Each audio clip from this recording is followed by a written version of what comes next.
మనకు అవకాశం ఇచ్చి మళ్ళీ మన ఆయుష్ను పొడిగించి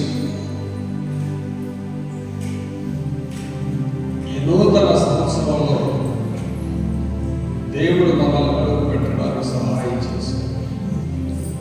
హల్లెలూయా. మనం ఏదో గొప్ప వాళ్ళమని మంచి వాళ్ళమని కాదు.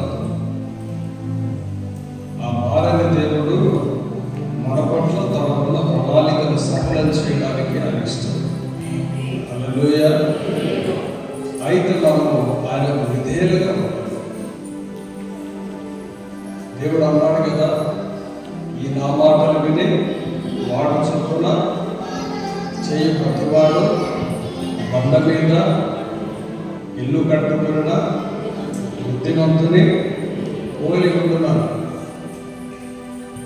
ఈ నా మాటలు విని వాటి చొప్పున చేయని ప్రతివాడు ఇష్టం మీద ఇల్లు కట్టుకున్న బుద్ధిహీనుడు పోలి ఉండు అన్నాడు.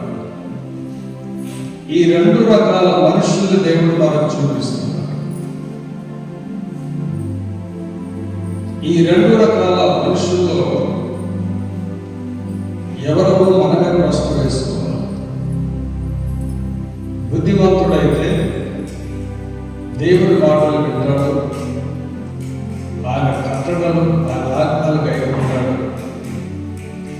దేవుడికి విధేయత చూపిస్తాడు.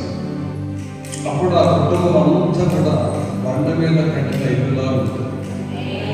హల్లెలూయా. ఎవరైతే ఆయన మాటలు విని ఆచార సంబంధమైన క్రైస్తవ జీవితాన్ని జీవిస్తారో చివరికి వాళ్ళకు మిగిలేది ఇసుక మీద కట్టిన ఇల్లు లాంటి పరిస్థితి.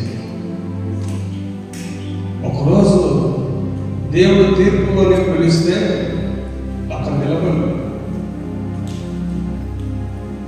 ఆయన ఒకవేళ త్రాసులను త్రోస్తే తేలిపోతాడు.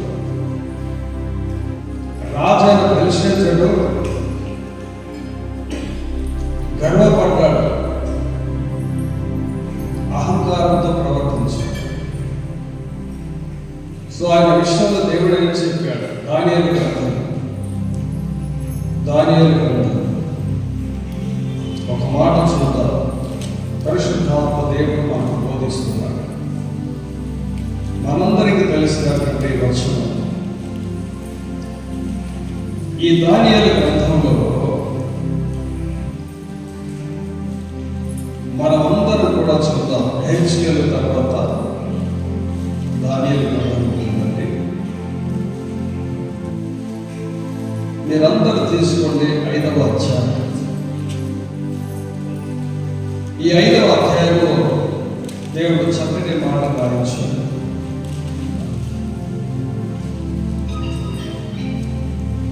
ఐదవ అధ్యాయం అందరూ తెలుసుకోండి. ఈ 5వ అధ్యాయంలో చూడండి చక్కటి విషయాలు ఉన్నాయి. ఈ రాజు బెల్షస్సరు తన అధిపతులలో 1000 మందికి గొప్ప విందు చేయించాడు. ఫస్ట్ వచనం. ఎంతమందికి? 1000 మందికి గొప్ప విందు చేయించాడు. ఈరోజు మనకొక విందు ఉంది, అది బల్లారాధన.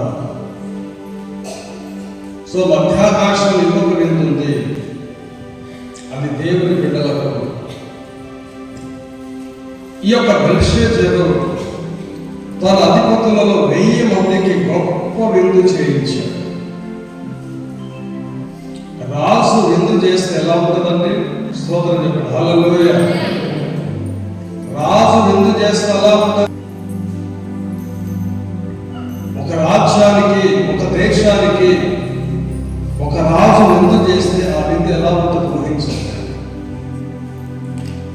ఈ లోకంలో డబ్బున్న వ్యక్తి, ధనవంతులు ఒక వివాహం చేస్తే ఆ వివాహ వేడుకలు ఎలా ఉంటుంది? అన్ని రకాల రుచులు ఉంటాయి, నానా రకాల స్వీట్స్ ఉంటాయి,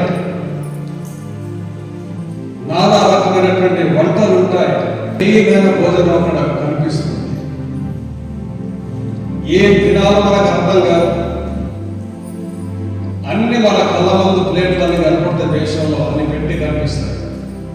రకరకాల స్వీట్స్ ఉంటాయి, రకరకాల ఆహార పదార్థాలు ఉంటాయి. ఏ దినాలు మరి